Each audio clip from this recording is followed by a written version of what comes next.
전에도 계속 말씀드렸지만 히브리서는 위대하신 예수님을 비교하고 있습니다. 그러므로 절대로 우리는 이 하나님을 떠나서는 안 된다라는 것이 이 히브리서의 가장 큰 주제라고 할 수 있겠습니다. 다른 길은 없습니다.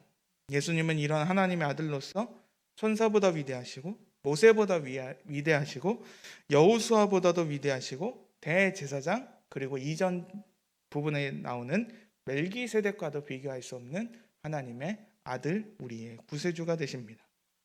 구약에서 하나님의 백성들에게 주어진 수많은 놀라운 일들이 있었습니다.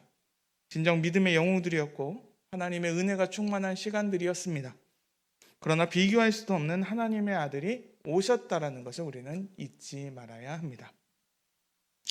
구약에 멜기세덱이라는 정말로 놀라운 인물이 있었습니다. 족보도 없었던 인물이고 어느샌가 나타나서 어느샌가 사라진 인물이었습니다. 그러나 그는 하나님의 위대한 제사장이었다라고 얘기하고 있고 왕이었다라고 얘기합니다. 아브라함이 그에게 축복을 받았고 아브라함이 그에게 11조를 바쳤습니다. 그런 멜기세덱보다도 위대한 제사장이 이제 역사 속에 등장했다라고 오늘 성경 본문은 이야기합니다. 바로 예수 그리스도시고 인간으로 오신 하나님의 아들, 우리의 구세주가 되신다는 것입니다. 그런 히브리서 저자는 이러한 예수님이 오셨기에 우리에게 오늘 이렇게 다시 선언하고 있습니다. 11절 우리가 한번 보도록 하겠습니다. 레위 계통의 제사 제뿐으로 말미암아 온전함을 얻을 수 있었으면 백성이 그 아래서 율법을 받았으니 어찌하여 아론의 반차를 따르지 않고 멜기세덱의 반차를 따르는 한 제사장을 세울 필요가 있느냐 입니다. 구약의 레위 지파의 제사장들과 그들로 인한 제사가 온전했으면, 여기서 온전함이라고 되어 있는 이 단어가 무슨 단어냐면 완전하게 되다, 완성의 뜻을 가지고 있는 헬라어 단어입니다. 근데 그렇게 온전하게 되다, 완성이 되었다라면 좋았을 텐데 그 구약의 레위 지파의 제사장들과 그 제사장들을 통해서 선포되어지는 율법과 행해진 제사가 완전함에 이르지 못했다라는 사실입니다. 구약의 그 위대한 은혜의 방식이었던 레위 지파가 그들을 가운데 두고 하나님의 속죄 사역이 펼쳐졌습니다. 하나님이 계시고 죄인인 이스라엘 백성이 여기 있고 그 가운데 레위 지파를 통해서 제사가 이루어지고 속죄와 은혜가 선포되어지는 것이죠. 그런데 그것이 완성이 아니었다라고 히브리서 저자는 선언합니다. 만일 그런 일이 있었다면 이 일을 통해서 하나님, 레위 지파, 하나님의 백성을 통해서 속죄의 사역과 대속의 은혜와 이 백성들이 하나님께 나아가는 그런 놀라운 일들이 완성이 되었더라면 예수님이 이전에 언급한 아론의 후손이 아니라 멜기세덱과 같은 다른 제사장으로서 이 땅에 오실 필요가 없었다라고 얘기하고 있는 것입니다. 이러한 일을 사도 바울은 갈라디아서에서 이렇게 선언하고 있습니다. 갈라디아서 2장 21절을 보도록 하겠습니다. 내가 하나님의 은혜를 패하지 아니하노니 만일 의롭게 되는 것이 율법으로 말미암으면 그리스도께서 헛되이 죽으셨느니라. 만약에 의롭게 된다, 아까의 그 이야기, 하나님, 율법, 아니면 율법 혹은 제사장, 그리고 하나님의 백성으로 의롭게 되는 일이 있다라면 예수 그리스도는 이 땅에 오실 필요가 없다라고 얘기하고 있는 것이죠. 히브리서 저자는 여기서 더 나갑니다. 이러한 제사장도 이제는 바뀌어야 되는 것처럼 율법도 바뀌어야 한다라고 선언합니다. 그런데 우리는 이 율법이 바뀌어야 한다는 것에 대해서 수많은 사람들이 오해를 하고 있습니다. 제가 이제 지난번 갈라디아서 공부 때 이렇게 한번 나눴었는데요. 많은 사람들이 신앙에 있어서 흡사 바이킹과 같은 모습을 보이는데, 놀이공원에 있는 바이킹이라고 하고 뭐 조금 어려운 말로는 진자운동이라고 하는데, 어떤 사람들은 극단과 극단으로 움직인다는 것이죠. 어떤 사람은 율법주의로 빠져서 엄격하게 지키려고 노력합니다. 율법을 한 토시도 안 틀리지 않으려고 노력하고 그렇게 수고하고 심지어 그러한 수고로 다른 사람을 판단하기도 하죠. 그런데 이제 복음이 들리고 이러한 사람들이 있는가 하면 아예 반대로 나가서 저쪽 끝으로 이젠 율법 같은 거 지킬 필요가 없다라고 생각하는 사람들도 있다라는 사실입니다. 그래서 사람들은 이렇게 진리의 양극단을 향해서 왔다 갔다 하고 있는 것이죠. 이러한 일이 성경에도 있고 우리 교회의 역사에도 수많은 사람들이 이러한 모습을 합니다. 오늘 우리가 읽은 성경 본문에서 율법이 바뀌어야 한다는 것은 기존의 십계명을 비롯한 모든 율법을 그러면 다 없애고 다 폐하고 새로운 역할의 율법을 다시 써야 한다는 이야기가 아닙니다. 예수님이 이 땅에 오셔서 예수님이 분명히 한 산에서 말씀을 하셨을 때 이렇게 말씀하셨습니다. 마태복음 5장 17절 보도록 하겠습니다. 내가 율법이나 선지자를 폐하러 온 줄로 생각하지 말라. 폐하러 온 것이 아니요 완전하게 하려 함이라. 말 그대로 율법의 완성이 예수 그리스도시라는 거죠. 예수 그리스도는 율법을 아예 없애러 오신 것이 아니라 예수 그리스도는 그 율법을 온전히 지키시고 온전히 다 행하시고 그것을 완벽하게 완성되게 하시는 분이십니다. 예수님이 바로 이렇게 선언하셨다라는 겁니다. 그렇다면 오늘의 본문의 이 새로운 율법은 바로 구원의 방식이 바뀌게 되었다라고 얘기합니다. 율법은 이전에도 그랬고 지금도 그렇고 이제 앞으로 미래도 주님이 오시기 전까지는 분명히 동일하게 될 것입니다. 그러나 그 율법에 작용하는 것, 율법의 용도, 율법에 사용하는 것, 율법이 이렇게 사용돼야 한다는 것은 이제 바뀌게 된다는 것이죠. 우리가 하나님의 백성이 되기 위한 방식이 바뀌게 된다는 것입니다. 제사의 직분도, 그러한 제사를 해야 하는 제사장의 직분도 이제는 바뀌게 된다라는 것을 오늘 성경은 그렇게 이야기하고 있습니다. 이제 레위지파 자손만이 제사장의 직분을 맡지 않습니다. 멜기세덱이 레위지파의 자손이 아니었던 것처럼 예수님도 레위지파가 아니라 유다지파의 후손으로 이 땅에 분명히 오셨습니다. 그리고 예수님은 멜기세덱과 같은 별다른 한 제사장으로 오셨습니다. 예수님은 이 땅에 오셔서 그냥 이 세상에서 태어나고 죽는 그러한 레위지파의 하나의 제사장의 모습이 아니라 분명 다른 능력의 다른 제사장이셨고 그것을 오늘 성경 본문은 불멸의 생명의 능력의 제사장이었다라고 이야기합니다. 그렇다면 반대가 되겠죠? 불멸이 안 되고 생명도 안 되고 능력이 없었던 구약의 제사장들은 분명한 한계가 있었다라는 사실입니다. 율법은 제사장을 통해서만 그 역할을 할 수가 있습니다. 그리고 제사장들은 이러한 율법에 매여 있었던 사람들입니다. 율법이 정한 대로 그들은 사역해야 하고 그의 직분을 통해서만 율법이 이루어지고 전달되고 율법을 통해서 그의 제사장들의 직분을 해야만 우리가 하나님께로 나아갈 수 있습니다. 구약은 그렇게 율법의 역할이 주어졌습니다. 율법이 그렇게 하나님의 백성이 하나님께 나아갈 수 있는 길을 제시하고 그렇게 열렸습니다. 죄인으로 인해서 하나님의 백성들은 그냥 하나님 앞에 서 있을 수가 없었습니다. 반드시 그의 피, 그의 생명, 그의 죄에 대한 대가를 치루어야만 했습니다. 그러한 제사장이 필요하고 제물이 필요했습니다. 그러한 제사장들 역시 똑같은 죄인이었기 때문에 이 제사장들을 위한 속죄 제물이 또 필요했습니다. 정한 장소로 나와야 하고 정한 때가 있어야 되고 정하게 그렇게 해야 되는 수많은 매뉴얼들이 있습니다. 그 매뉴얼대로 그렇게 차근차근 해야만 했습니다. 정한 백성, 정한 시기가 있어야 합니다. 물론 율법은 좋은 것이고 은혜입니다. 하나님의 은혜가 그의 백성들에게 있어야 했는데 분명히 주어지는 선물이었습니다. 그런데 이러한 율법은 한계도 명확했다라는 사실입니다. 이제는 그런 효력이 떨어졌다라는 것입니다. 바로 하나님의 아들이 이 땅에 오셨다라는 것을 계속 이야기합니다. 바로 성경이 예언한 것입니다. 성령의 감동을 받은 다윗의 시편에 이렇게 기록되어 있습니다. 시편 110편 4절 보도록 하겠습니다. 여호와는 맹세하고 변하지 아니하시리라. 이르시기를 너는 멜기세덱의 서열을 따라 영원한 제사장이라 하셨도다. 율법의 제사장이 여기 있고 이 율법의 제사장보다 더 큰 멜기세덱이라는 대제사장이 있었고 이 멜기세덱보다도 더 큰 예수 그리스도가 이제 오실 것이다. 그리고 우리는 오셨고 그의 모든 일을 이루신다는 것을 우리는 알 수 있습니다. 율법의 제사장보다 더 큰 제사장인 멜기세덱은 레위 지파가 있기 전에 있었던 놀라운 일을 행했던 사람이고 그의 뒤를 이어서 하나님의 아들이 오셨고 이것은 미리 성경에 예언한 대로 그리고 분명히 성취되었습니다.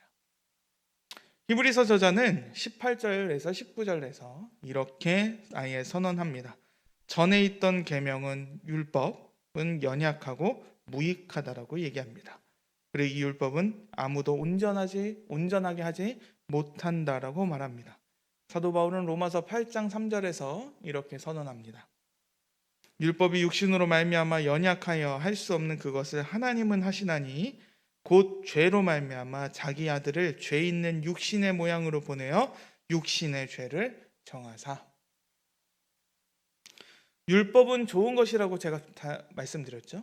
좋은 것입니다. 그러나 한계가 뚜렷합니다. 한계가 명확하고 어떤 인간도 이 율법을 다 들을 수는 있으나 다 지킬 수는 없다는 사실입니다. 온전히 순종할 수도 없습니다. 오늘 본문 11절에 이야기한 것처럼 완성이라는 이 단어, 온전하게 된다라는 것은 율법에는 있을 수 없는 일입니다. 율법은 우리에게 죄를 알게 합니다. 우리는 이 율법을 들음으로 우리의 상태가 어떠한지를 알 수 있습니다. 그리고 율법은 우리의 마지막을 정확하게 선언합니다. 나는 아무 소망이 없다라고 얘기합니다. 그렇게 살면 이렇게 하지 말라는 거 하고 하라는 거 하지 않고 그렇게 계속하면 너는 소망이 없고 너는 영원한 멸망을 받게 될 것이다 라고 율법은 그렇게 이야기를 하고 있죠. 율법에 하나라도 순종하지 못하면 율법은 아예 못 지킨 것과 마찬가지입니다. 전부를 순종하지 않는 것과 동일하다라는 사실입니다. 그냥 내가 잠깐 한눈 팔았는데 그냥 이거 못 지켰습니다. 그래서 인간의 법정에서나 통할 것 같은 정상 참작을 한다든가 상황을 따라서 특별한 비상 상황 같은 것을 율법은 이야기하지 않습니다. 율법은 다 지키든지 아니면 불순종하든지 둘 중 하나입니다. 그런데 아쉽게도 모든 인류는 이 율법을 다 지킬 수 없다는 사실입니다. 하나라도 못 지키면 다 못 지키는 것이 바로 율법입니다. 속죄 제물과 그러한 역할도 한계가 있습니다. 이 세상에 수많은 양과 수많은 염소와 수많은 소를 다 잡는다 할지라도 우리의 피가, 우리의 죄가 영원히 속해지지 않는다라는 사실입니다. 하나님의 백성들의 끊어지지 않는 패역함은 2000년 전이나 지금이나 그리고 앞으로 주님이 오실 때까지 동일하게 그러나 각각의 다른 모습으로 다른 양태로 주어질 것입니다. 세상이 보는 완전함도 그러니까 우리가 이렇게 지켜서 우리가 이렇게 완전하겠다라고 하는 것도 하나님 앞에서는 그냥 불타 없어지는 지푸라기와 같은 모습입니다. 우리의 마음도 우리의 생각도 우리의 모든 것이 이 율법 앞에서는 우리는 큰 중병을 앓는 환자의 모습 그대로를 보여줍니다. 우리 앞에는 끝이 분명한 큰 파도가 있습니다. 폭포가 있습니다. 거대한 폭포가 있는데 우리는 그 안에서 그냥 떨어질 썩은 통나무와 같은 인생 그러한 신세가 되어버렸다라는 것입니다. 근데 은혜로운 율법은 그것을 지적은 할 수 있습니다. 너 지금 상황이 잘못됐다. 너 지금 돌아서야 된다. 너 지금 무엇인가 잘못하고 있다라고 얘기합니다. 그러나 우리의 지적은 할 뿐이지 대안이 될 수 없다라는 사실입니다. 그저 순종을 해야지만 우리 앞에서는 온전히 다 이룰 수 없는 답만 주고 있는 것 같습니다. 가장 중요한 문제를 알려주지만, 가장 심각한 문제를 알려주지만 그것을 해결할 수 있는 길은, 율법은 다른 것을 우리에게 제시해 주지 않는 것 같습니다. 성경 읽고 기도하고 전도하고 선한 일을 하고 심지어 구약의 할례나 나의 자식을 바치는 일을 한다 할지라도 우리는 구원을 받지 못하고 죄인은 스스로 하나님의 백성이 될 수 없습니다. 율법은 심장병으로 온 환자에게 팔에 붕대만 감아줘 놓고서 그러고 나서 나한테 당신은 지금 심장병으로 곧 죽을 겁니다 라고 얘기해주는 의사와도 같습니다. 그런데 이제 새로운 언약이 시작됩니다. 그것이 바로 예수 그리스도로 인한 복음입니다. 아까의 그 율법은 우리에게 한계를 정해줬다고 얘기했죠. 그리고 그 율법은 결론적으로는 우리에게 예수 그리스도가 있다라고 하는 딱 이정표까지만 역할을 하고 있는 것이죠. 내가 지금 죽게 생겼다, 그래서 너는 지금 이쪽으로 가야 한다 까지만 정해 주는 것입니다. 이것이 모든 사람에게 필요한 복된 소식입니다. 바로 예수 그리스도가 이 땅에 오신 그 사실입니다. 그래서 그걸 우리는 복음이라고 얘기합니다. 예수 그리스도가 이 땅에 오셨습니다. 예수 그리스도가 고난을 당하셨습니다. 예수 그리스도가 찔리시고 채찍 맞으셨습니다. 치욕과 수모의 길을 걸어가셨습니다. 예수님의 고난은 제자들의 배신과 육체의 고통과 인간의 연민의 대상이 된 것을 뛰어넘는 일입니다. 인간이 율법 아래서 자유를 얻기 위한 유일한 길이 바로 예수 그리스도가 이 땅에 오신 것이고, 그 예수 그리스도의 그 고난을 우리는 특별히 이 주간을 통해서 묵상하고 있고 생각해 보아야만 할 것입니다. 그러나 우리 담임 목사님께서도 말씀하셨듯이 아직 최악의 상황이 오지 않았는데, 그 최악의 상황이 어디였냐면 예수 그리스도가 십자가에서 그의 아버지 하나님과 단절이 있었다는 사실입니다. 그 십자가에서 예수님은 어둠 속에서 외치셨습니다. 나의 하나님, 나의 하나님, 어찌하여 나를 버리셨나이까. 그 외치는 그 절규 속에 하나님은 그 예수 그리스도의 기도에 응답하지 않으시고 그 예수 그리스도에게 분노하셨습니다.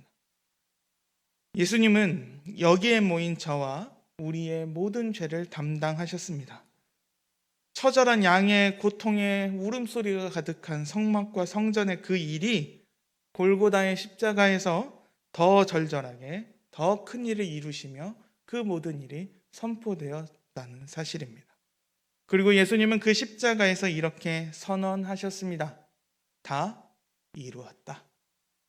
누구의 도움도 더 할 수도 없습니다. 완전한 승리의 선언이고 예수 그리스도가 그 십자가에서 다 이루셨다라고 이야기하고 있습니다.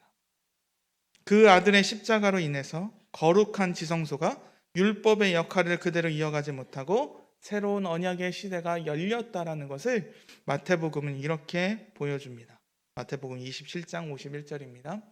이에 성소 휘장이 위로부터 아래까지 찢어져 둘이 되고 땅이 진동하며 바위가 터지고, 성소의 휘장, 하나님께 더 나아가려고 하는, 그러나 아무나 들어갈 수 없고 정해진 때에 정해진 사람만, 한 사람만 들어갈 수 있었던 그 성소의 휘장이 갈라졌다는 사실은 이 뒤에 있는 그 이야기, 우리에게 있는 더 큰 소망이 우리에게 주어졌다는 사실을 선언하고 있는 것입니다. 더 이상 우리에게는 성전도 성소도 제사장도 제물도 필요 없습니다. 왜냐하면 예수 그리스도가 이 땅에 오셔서 그 모든 일을 행하셨기 때문입니다. 이러한 예수 그리스도를 믿는 믿음으로 새로운 백성들이 이제 하나님 앞에 나아갈 수 있다라는 사실입니다. 예수 그리스도가 다 이루시고 하늘로 올라가셨습니다. 그리고 예수님은 거기서 그냥 멈추시는 것이 아니라 우리에게 선물로 성령 하나님을 이 땅에 보내셨고 우리의 모든 성도님들에게 이 선물을 주셨습니다. 이것을 알게 하시고 믿게 하시고 성령 하나님이 우리와 동행하시고 우리가 지금도 이 사실을 믿게 하시고 예배할 수 있게 그 모든 일을 행하셨다는 사실입니다. 오늘 히브리서는 바로 그러한 사실을 우리에게 더 좋은 소망이 주어졌다라고 얘기합니다. 이스라엘이 하나님의 복된 백성으로서 누렸던 율법과 성전과 제사장보다 더 좋은 소망, 더 좋은 선물, 더 좋은 것이 바로 우리 앞에 펼쳐졌습니다. 우리는 누구를 통해서 하나님께 나아가지 않습니다. 바로 길이 열려 있습니다. 진리와 생명 대신 예수 그리스도만이 그러한 일을 행하시고 우리는 그 일에 은혜로서 믿음으로 반응하며 나아가는 것입니다. 이전에 하나님의 진노가 아닌 하나님께 아뢰 수 있는 그런 놀라운 일이 여기에 있습니다. 외형의 문제가 아니라 우리 안에 시작된 새로운 생명을 가지고 우리는 하나님께 나아갈 수 있습니다. 불완전한 대제사장과 없어진 성전과 제사장과 율법이 아니라 우리는 예수 그리스도만을 의지하여 예수 그리스도가 우리의 반석 되시고 예수 그리스도가 그 유일한 길이 되심으로 우리가 그 길을 따라 나아가는 것입니다. 성경에 기록된 대로 우리는 오직 은혜로 그리고 오직 믿음으로 오직 구원을 예수 그리스도로만 얻고 오직 하나님의 영광을 위해 살아가는 사람들입니다. 우리에게 다른 것이 아니라 하나님의 아들이 있습니다. 그리고 그 하나님의 아들은 우리와 늘 함께 하신다고 하셨습니다. 그리고 나중에 오실 때에 우리의 눈물을 닦아주시며 영원한 복락을 누리게 하실 것입니다. 그리고 이 하나님의 아들이 이루셨습니다. 그래서 제가 지금 계속 갈라디아서를 통해서 얘기하지만 거기에 우리는 무엇을 더하는 것은 아무런 의미가 없습니다. 이러한 굳건한 반석이 되신 하나님의 아들을 버리고 다른 길을 찾는 것은 진정으로 미련하고 어리석고 아무 쓸모가 없는 일입니다. 그리고 언제나 하나님 앞에 나아갈 수 있는 그 놀라운 일이 우리 앞에 있다라는 것, 더 큰 소망을 우리는 더 누리게 하시고 그 은혜를 더 누리시며 저 천국의 놀라운 소망을 누리시고 지금도 우리를 위해 기도하고 계시는 그 예수 그리스도가 이 땅에 오셔서 이루신 그 일, 그리고 특별히 이번 주는 그 고난을 생각하시면서 그 은혜의 충만함을 경험하시면서 더 나아가시는 우리 성도님들과 제가 되었으면 좋겠습니다. 기도하겠습니다.